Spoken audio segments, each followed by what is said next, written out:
Samsung just dropped a foldable phone so thin it's basically a credit card with ambitions. Word in that press release is one word that changes everything about how you should think about this phone. Honestly, every AI device coming out this year. Stick around because the spec that actually matters isn't on a spec sheet. The Galaxy Z Fold 8 Ultra just got unveiled in London.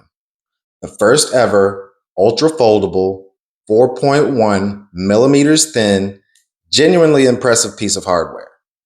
Samsung is calling the AI on it agentic. That word is doing a lot of heavy lifting in that press release. I want to slow down on it before the review cycle kicks in. Everyone's talking about the crease visibility and camera scores. Because the question worth asking right now, who is that agent working for? Here's the distinction that matters. An assistant waits to be asked. Set a timer, it sets a timer. An agent acts on your behalf without being asked every step of the way. It makes decisions, it takes actions, it executes tasks. That is a fundamentally different relationship with your own device. Think of it like the difference between a calculator and an accountant. The calculator does exactly what you punch in. The accountant makes judgment calls with your money. Both are useful. You'd probably want to know who hired that accountant and what instructions they were given before you handed over your finances to them. Samsung's phrase is agentic AI is designed to integrate seamlessly into daily life. Seamlessly sounds great. Nobody wants friction. Seamless for whom? Someone at Samsung wrote the rules for how that agent behaves before you even open the box. The friction didn't really disappear. It just got moved upstream, out of your hands, and into a product decision meeting that you weren't even in. This is the exact same play that automakers ran when seamless driving experience or seamless driving assistance. The hardware becomes the delivery mechanism for a service layer the manufacturer actually controls. Your car deciding when to intervene in driving felt seamless too, until you disagreed with it. 4.1 millimeters thin, that is impressive. I'm not dismissing the engineering. The spec doesn't change the nature of your relationship with your device. Who controls that agent's behavior does. Can you audit what it did? Can you change what it's allowed to do? Can you turn it off cleanly without it losing functionality?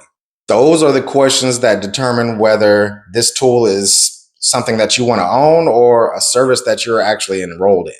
Right now, before the reviews drop, is exactly when you should be asking those questions. Because once the hype cycle is in full swing, everyone's grading the crease and trying to figure out how the camera operates.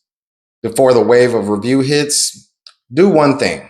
Look up what agentic AI actually means in the context of this phone, not Samsung's marketing copy. Look for what permissions it requires, what data it accesses, whether it operates on device or phone's home, what Samsung's terms say about it. Ask one question.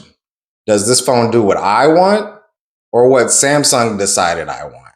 Those might overlap almost completely. That's fine. You should know the answer before you hand over $1.5 grand, not after.